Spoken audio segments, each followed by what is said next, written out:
Hey, buddy, how yeah, are man. you? I'm good. You? Great, actually, wonderful. Great. Great to be here. Yeah, it's good to be. Oh, yeah. So it's hotter than a lot of things right now across the country. Yes, it We is. are in an attic because that makes sense, right? Okay, you're gonna do a mask. All right, great. So let's just get into it. It's been what, a month or It's been a couple months, Matt. Jesus Christ. Okay. Yeah. So here we are, and we're gonna talk about some stuff like we normally do on Horse Manus. Yeah. This is us bringing you things that we think are interesting. Right? Yeah. This is Fiber optics and oscillators. right. So this is right up your love canal. This is from Motherboard, the beekeeper who makes synth music with his bee Oh my colonies. God, Matt, this is amazing. I can't believe it. I can't either. Okay, so anyhow, this guy's name's Beone Samp. Beone Samp, Yeah. yep. He translates bee behaviors and sounds into electronic music to help raise awareness of the ecological issues threatening them. That's even cooler. Who So writes the music with lyrics? a point. Yeah, right. Right. Yeah. So Nick, this is something you can appreciate because you make music, Yes, I do. and this guy, he performs in his beekeeper suit, which. His name is pronounced Beone. Oh, Isn't that cool? wow! The bee puns. Yeah. So what he does is he's recording, he's analyzing these frequencies that come off the bees. Mm-hmm. I wouldn't call his music soothing by any means. In fact, it's kind of an electronic scattered mess. It's interesting. It is. It's vibrations. Well, right, vibration. So this works well though because Mm-hmm. I mean, it's bees. Bees are important, right? Yes, they are. Bees are a thing. They're a thing that are important, and here they are making music. Or this guy's making music with their. Yeah. It's strange.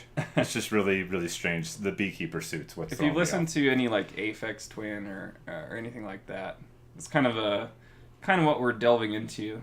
He also wears his beekeeping suit while he's performing. Right, Well, and that's kind of what's killing me here. Mm-hmm. I feel like maybe like a black and yellow jumper or something would have been fine, but Yeah, right. anyhow, interesting guy. So here's a quote from him: "If I went around with a Greenpeace badge on and started shouting about deforestation, people quickly tire of that. Doesn't really connect with people," says the guy performing. I heart Huckabees. Right. Yeah. Okay, so I worked around the idea of presenting something that's got an underlying ecological message, but it's put over in a way which interests geeks and people interested in electronic music and computing. So that's the takeaway here. That's what I think is great here. The music, it's probably not for everyone, but he's making a statement with, performance art, Mm-hmm. right? And, if you don't understand it, it's got to be art, right? Yeah. I've said that millions of times over. Yeah. So it's kind of interesting. He obviously knows what he's doing here. Another quote from him: "You can use the kind of numerology to make sounds.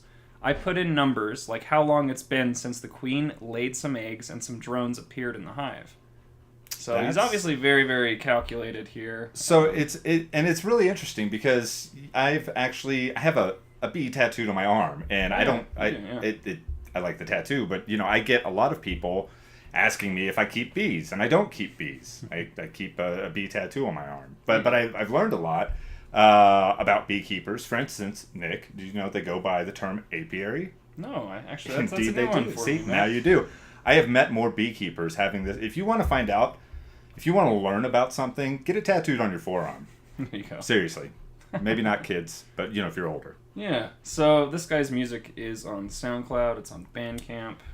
And you can find him under Beone Samp, which Beone is Samp. clearly not his that's not really his name. He's also Right. featured in a mini documentary on Oh. BBC, The Resistance of Honey, Huh. which is interesting. I might have to check that one out myself. Yeah.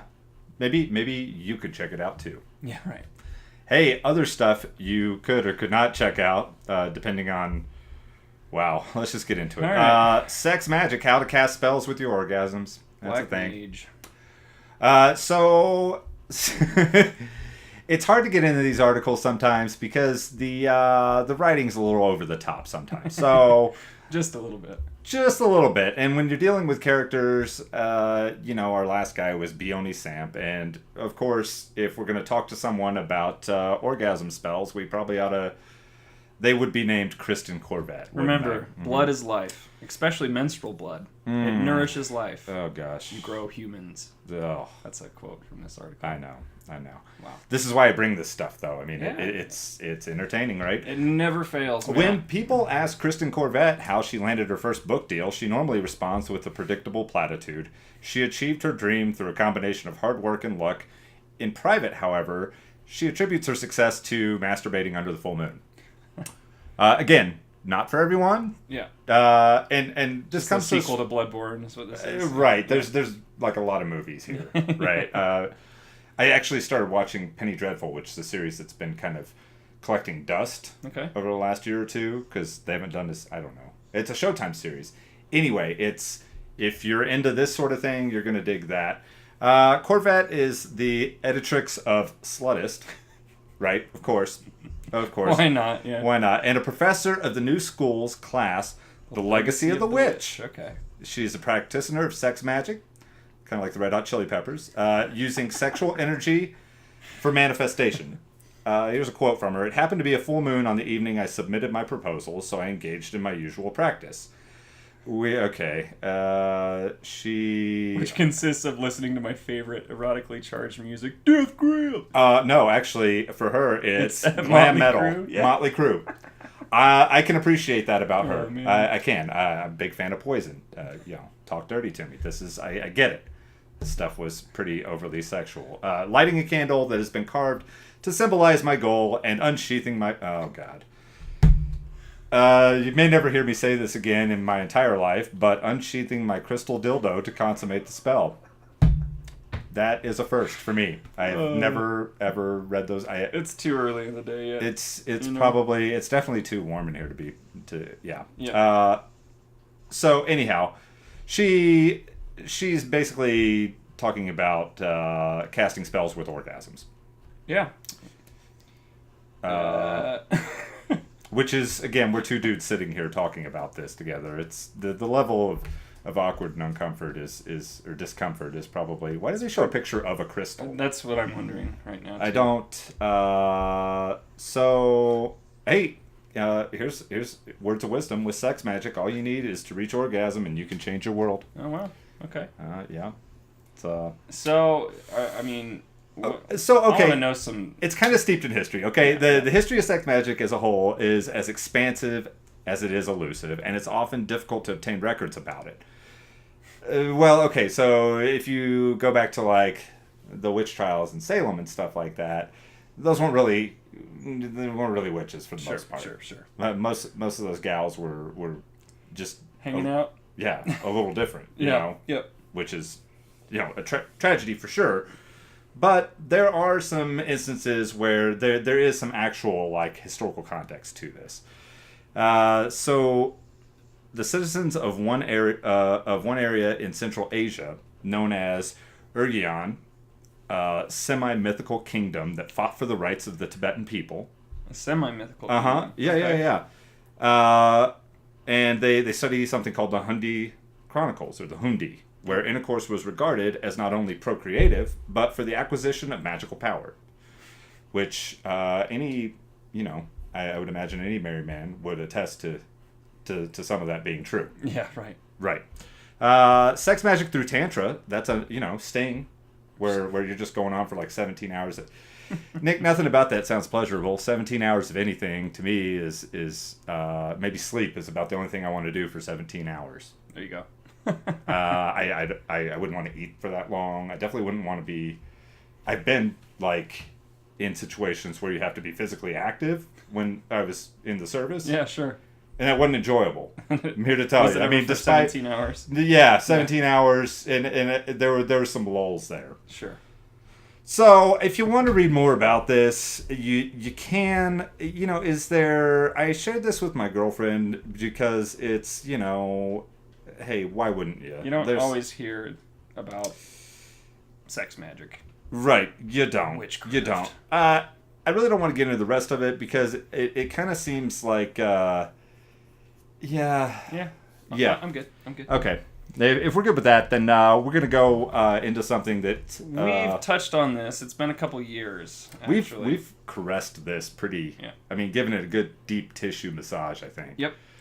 If you know anything about me from previous recordings, you may know that I am really, really big on aliens, and more specifically, very, very, very interested in anything having to do with conspiracy theories surrounding Denver International Airport. And there are about 1 million videos out there. I know, I'm a real snowflake here. Yeah. So unique. But as basic as that may be about me, there are a lot of other people still pumping out content. Like, hey, Vice picked this up. So they kind of took their own spin on it. But I thought this was interesting, and I wanted to bring it up because I recently fell victim to some fake news on Facebook. Oh, yes. Right. So Facebook and its eternal quest to disappoint us all and monopolize our time and energy, They got me. Oh, yeah. Same here. They got me. So, if you're unfamiliar with the DIA conspiracy theories, man, Google. But headquarters for the Illuminati? Where you been? Maybe. So, there's a lot of weird theories about this. And I've gotten really deep into it where, we get into talking about the lizard people that eat babies and stuff like that. But that's for you to find out on your own. This is just Vice touching on it. But recently, I got hit with some fake news. I woke up in the morning and saw that they were decommissioning, taking down Blucifer. That magnificent Mustang. blue steed that greets you on driving up to Denver International Airport. For those of you unfamiliar, you can Google Blucifer and that will pop up every time. Bright, flaring orange eyes that follow you on your way in. Wonderful way to bring you into the Mile High City. Yeah. Either way, I saw this article. I didn't check my sources, and sure enough, it was fake, which is good because I mean, this damn horse is. This is 32 feet tall. It's 32 feet tall. It killed its creator. Yes, it did. So, you can call it coincidence. And I'm not saying that accidents don't happen, but damn, it's odd. With all the weird stuff going on with the murals and everything. Yeah, this thing crushed him to death. Yeah, dude. The head fell off and severed an artery in his leg. Ouch. The odds of that accident, I mean, I'm no sculptor, but I feel like... It's out to get you. When you're doing something of this magnitude, there's things in place. Interestingly enough, it wasn't too many years ago that they brought in as a tour, part of there was an ancient Egypt tour. They brought a very large statue of Anubis, which was a dog god of sorts, or what you know about Anubis. I do. Gosh, if you watched any of the Mummy movies, you got close to something like it. So, and for a while there was Blucifer next to Anubis, and that's pretty cool. It is kind of cool. Pretty neat. Pretty neat stuff. So a lot of freaky shit going on around Denver. People are still cranking this stuff out. So I thought it was just kind of worth saying, hey, let's put this in there. Definitely. Always a fun reminder. Watch out for fake news. It's a thing, especially about things you like, because your phone's probably listening to you. Yeah. Pretty neat.